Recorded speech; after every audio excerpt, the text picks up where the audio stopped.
It doesn't take an Einstein to figure out that D.C. politicians stay in office too long. Just look.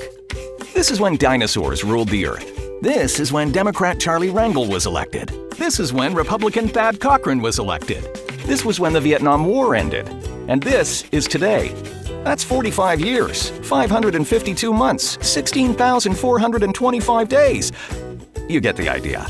It's like dinosaurs ruled the earth all over again. How does this happen? We elect people and send them to Washington.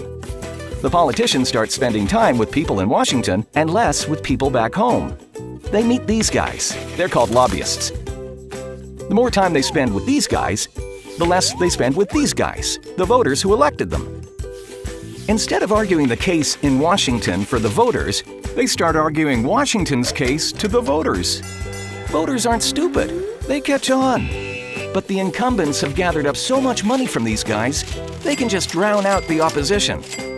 90% of incumbents get re-elected. The result? More money for big-time political friends, bailouts for big banks, corporate welfare for the rich, and congressmen and senators stop listening to the folks back home. There's a solution. 2 words. Term limits. George Washington believed in them. So did Jefferson. And Ben Franklin. And these were smart guys. That's why the founders wrote Article 5 into the Constitution.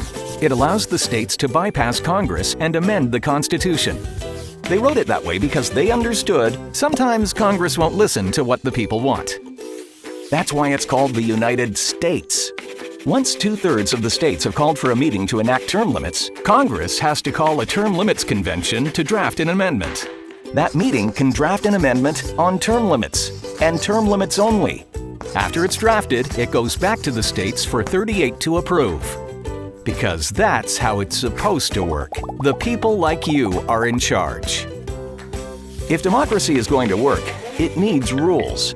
One of them should be this: the age of dinosaurs is over. When terms are limited, the future isn't. So get involved today by visiting termlimitsconvention.com.